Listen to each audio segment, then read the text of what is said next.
नमस्कार दोस्तों, मैं फिर से आपके सामने आदिकाल का अगला वीडियो लेकर आई हूँ।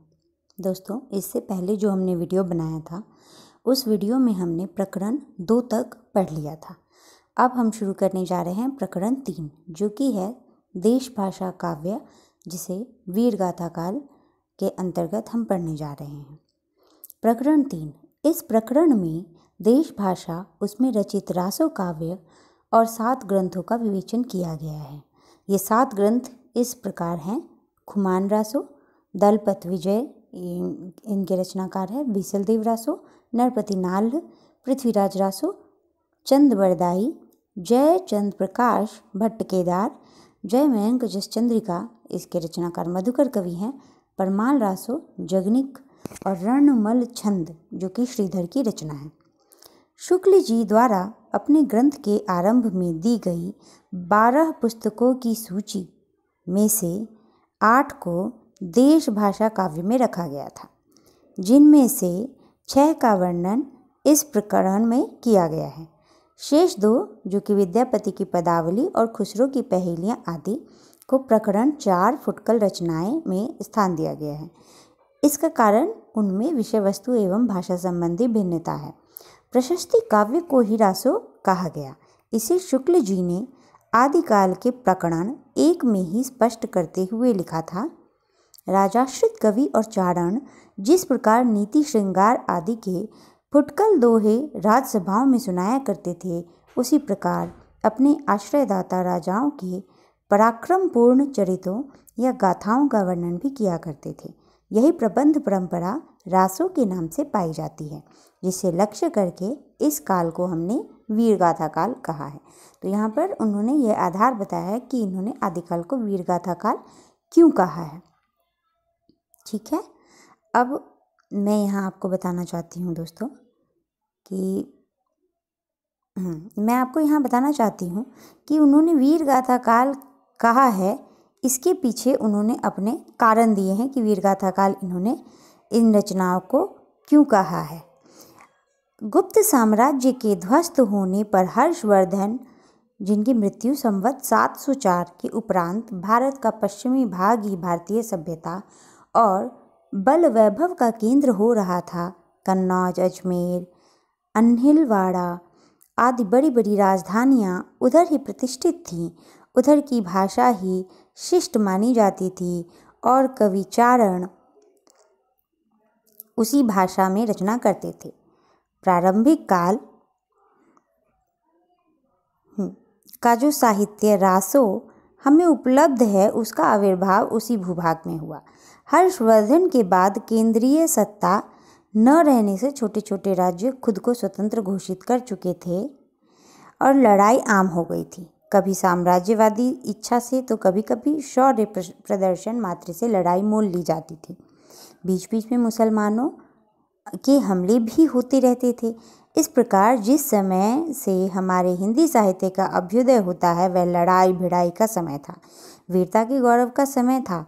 ऐसे में केवल वीर गाथाओं की उन्नति ही संभव थी। तो दोस्तों, यहाँ आचार्य शुक्ल बताते हैं कि वीर गाथा जो लिखी जा रही थी उसका आधार क्या था। बाहरी शक्तियों से टकराहट हो रही थी, लड़ाइयाँ हो रही थी और केंद्रीय सत्ता के रूप में जो है कोई राजा विकसित उस समय नहीं थे। अतः यहाँ दिक्कत ये आ रही थी कि कोई एक सशक्त राजा नहीं था जो सबको एकजुट करके रखे, और साम्राज्यवादी इच्छा से कभी शौर्य बढ़ाने के लिए लड़ाई मोल ली जाने लगी। इससे जो है हमेशा एक लड़ाई झगड़े का माहौल था। तो ऐसे में वीरता पूर्वक रचनाएं होती थी, यह स्वाभाविक है।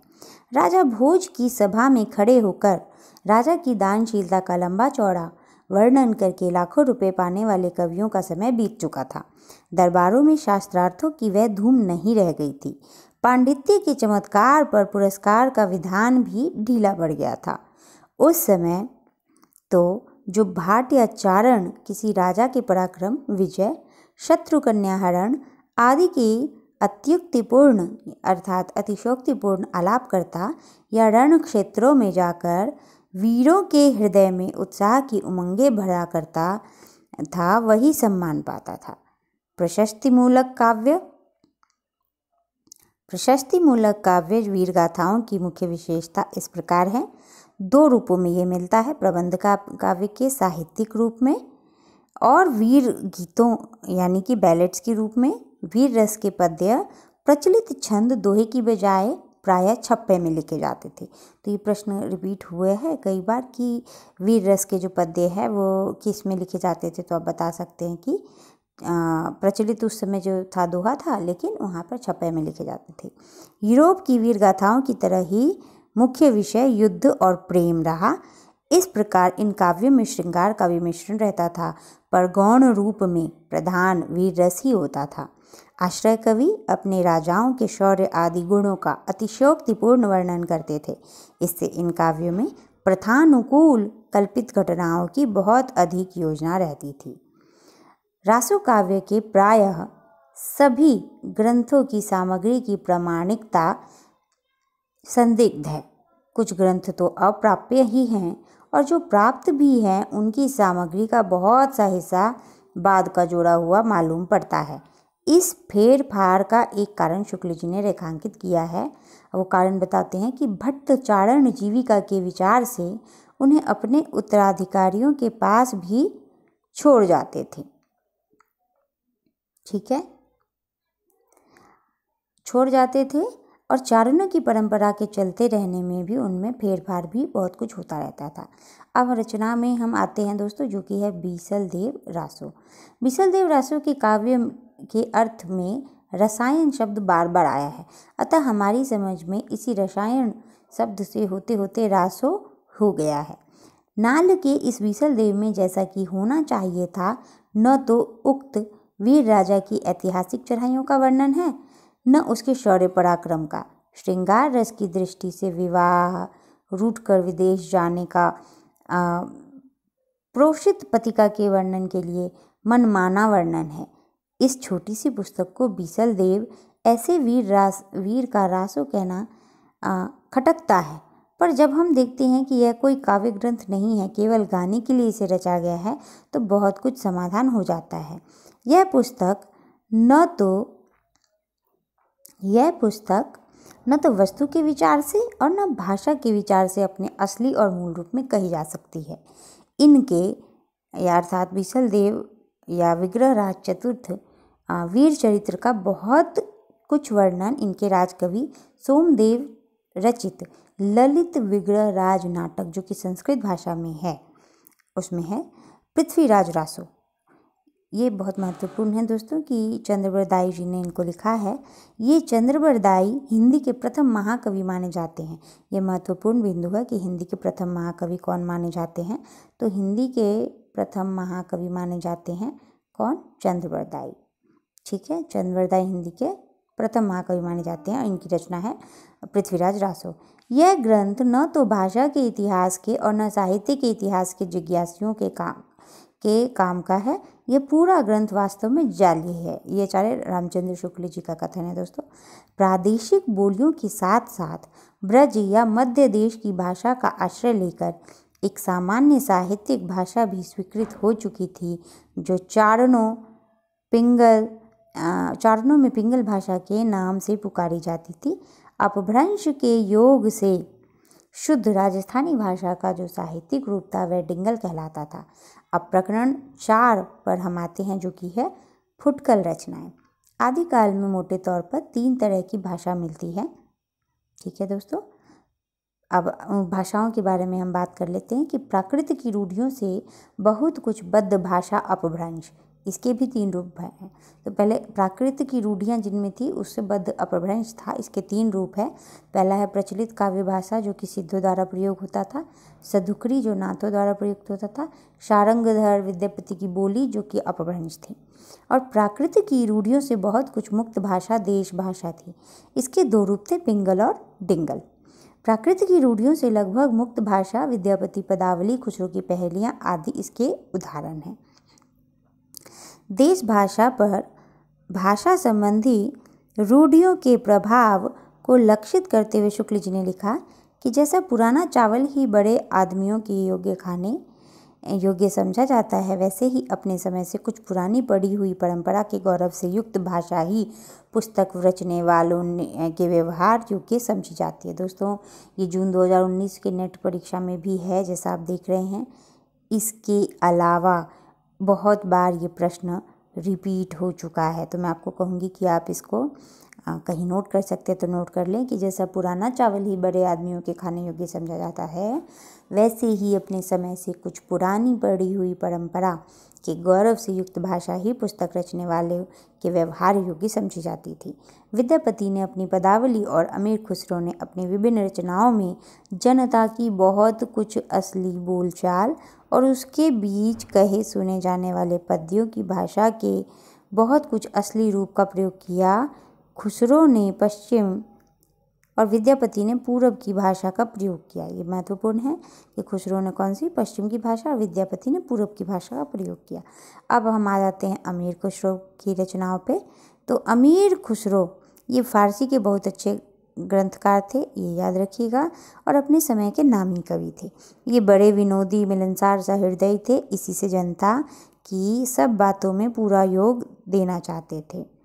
इनकी पहेलियाँ और मुकरियाँ प्रसिद्ध हैं, उनमें उक्ति व चित्र की प्रधानता थी।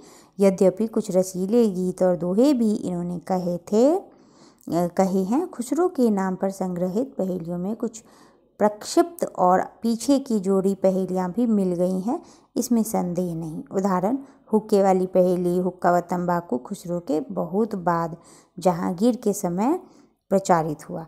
इनकी हिंदी की रचनाओं में दो प्रकार की भाषा का प्रयोग मिलता है, ठेठ खड़ी बोलचाल पहेलियों, मुकरियों और दो सूखनों में ही मिलती है। यद्यपि उनमें भी कहीं कहीं ब्रज की झलक है। गीतों और दोहों की भाषा ब्रज या मुख प्रचलित काव्य भाषा ही है। खुसरो की भाषा दीर्घ मुख्य परंपरा के बीच किसी अंश तक शायद कुछ बदल गई होगी, उसका पुरानापन कुछ निकल गया होगा, पर यह निश्चय है कि उसका ढांचा कवियों और चारणों द्वारा व्यवहरित प्राकृत की रूढ़ियों से जकड़ी काव्य भाषा से भिन्न था। कबीर की अपेक्षा खुसरो का ध्यान बोलचाल की भाषा की ओर अधिक था। उसी प्रकार जैसे अंग्रेजों का ध्यान बोलचाल की भाषा की ओर अधिक रहता है। खुसरो का लक्ष्य जनता का मनोरंजन था, पर कबीर धर्मोपदेशक थे, अतः उनकी बानी पोथियों की भाषा का सहारा कुछ न कुछ खुसरो की अपेक्षा लिए हुए है। दोस्तों, ये जो कथन है नेट जून 2015 का है, तो इस प्रकार के जो कथन होते हैं वो महत्वपूर्ण होते हैं। अब यहाँ आदिकाल संबंधी कुछ प्रमुख तथ्य है जिसे हम अभी जानेंगे कि आदिकाल का नामकरण को लेकर अगर देखें तो चारण काल किसने कहा। तो ये जो नामकरण से संबंधित एक न एक प्रश्न आपको दिखाई देंगे ही। इसके लिए आप दोस्तों इनको अच्छे से देखिए, समझिए और लिख कर याद करने की कोशिश करें कि चारण काल इन्होंने जॉर्ज ग्रियर्सन ने कहा है और प्रारंभिक काल इन्होंने मिश्र बंधु ने कहा। तो मिश्र बंधु का प्रारंभ जो है आदिकाल में हुआ, ये ऐसे आप याद कर सकते हैं कोटेशन, ठीक है। जॉर्ज ग्रियर्सन, तो चारण काल मतलब चरण पकड़ के गिड़गिड़ाना, यानी कि गिड़गिड़ाना ग्रियर्सन से आप जोड़ सकते हैं। प्रारंभिक काल गणपति चंद्र गुप्त, तो आप समझ सकते हैं हम किसी काम का प्रारंभ करते हैं तो श्री गणपति महाराज को, प्रथम देव को याद करते हैं, तो उससे आप कोटेशन से याद कर सकते हैं। तो प्रारंभिक काल, तो प्रारंभ किससे होगा, गणपति से। बीज वपन काल, तो महावीर प्रसाद द्विवेदी हैं, तो इन्होंने इसको बीज वपन काल कहा। तो द्विवेदी जी है तो बीज का रोपण इन्होंने कर दिया। वीरगाथा काल आचार्य रामचंद्र शुक्ल ने कहा। सिद्ध सामंत काल, तो राहुल सांकृत्यायन। तो दोस्तों आप इसका कोट आप कुछ बनाइए या कुछ इस तरीके से आप कर सकते हो कि सिद्ध और सामंत दोनों पद हैं, राहुल सांकृत्यायन जी हैं, तो इससे आपको याद करने में सुविधा रहेगी। वीर काल, ये विश्वनाथ प्रसाद मिश्र ने कहा है, ठीक है। तो विश्व के नाथ कैसे हैं, वीर है, तो वो वीर काल उन्होंने कह दिया है। अब संधि व चारण कर, तो राम कुमार वर्मा, तो समझ लीजिए राम के साथ संधि कर लो और चरण पकड़ लो, तो ये आप एक उदाहरण दे सकते हैं। फिर आदिकाल हजारी प्रसाद द्विवेदी ने कहा। जय काल कह दिया है रमाशंकर शुक्ल रसाल ने। और आधार काल सुमन राजे, आपको पता होगा दोस्तों कि सुमन राजे ने हिंदी साहित्य में एक महत्वपूर्ण योगदान दिया है। उन्होंने हिंदी साहित्य का आधा इतिहास लिखा है और स्त्रियों के पक्ष को उजागर किया है उन्होंने इसमें। तो इन्होंने आधार को सामने रखा है। तो ऐसे आप ये समझने के लिए है, कोटेशन के लिए है, तो मतलब एक तरीके से जोड़ के कनेक्ट करके आप एक ट्रिक बनाकर याद कर सकते हैं। और अपभ्रंश काल कहा है धीरेन्द्र वर्मा ने, उद्भव काल वासुदेव सिंह ने। तो इसमें ज़्यादातर महत्वपूर्ण में देखेंगे आप तो चारण काल या संधि व चारण काल पूछ लेता है, प्रारंभिक काल या बीज वपन काल पूछ लेता है, वीरगाथा काल तो पूछता ही है, या सिद्ध सामंत काल। तो ये बहुत महत्वपूर्ण है, इसको आप ध्यान देखिएगा। तो यहाँ पर जो ये पुस्तक है इसमें बताया गया है कि कई पुस्तकों में मिश्रबंधु के द्वारा आदिकाल का नाम आरंभिक काल बताया गया है, जबकि उन्होंने अपनी पुस्तक मिश्रबंधु विनोद में इसके लिए प्रारंभिक काल का ही प्रयोग किया है। तो कई बार क्या होता है कि कुछ किताबों में कुछ और कथन दिए होते हैं और कहीं और कुछ और, तो उसमें कई बार दिक्कत हो जाती है, इसलिए वहाँ वो स्पष्टीकरण दिया गया है।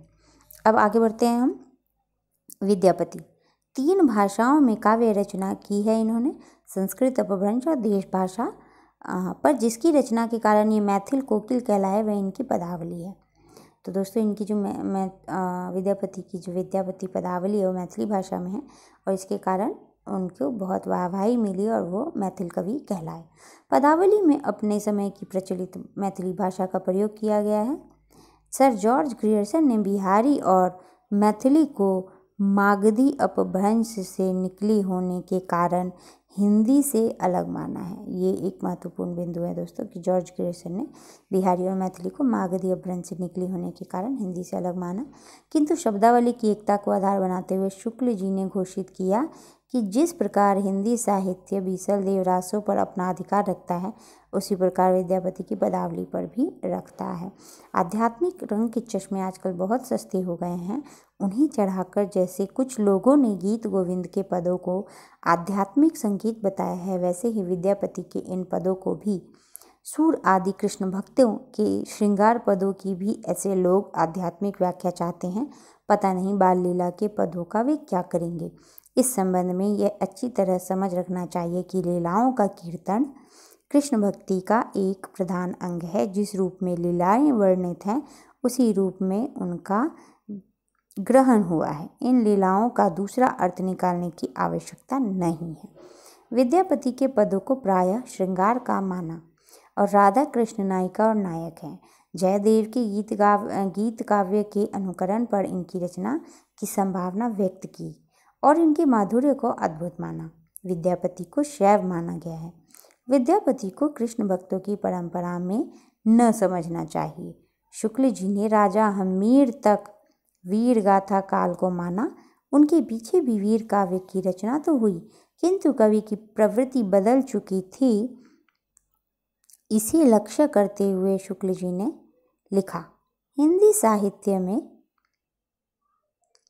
इसे लक्षित करते हुए शुक्ल जी ने लिखा हिंदी साहित्य के इतिहास की एक विशेषता यह भी रही कि एक विशिष्ट काल में किसी रूप की जो काव्य सरिता वेग से प्रवाहित हुई वह यद्यपि आगे चलकर मंद गति से बहने लगी, पर 900 वर्षों के हिंदी साहित्य के इतिहास में हम उसे कभी सर्वथा सूखी हुई नहीं पाते हैं।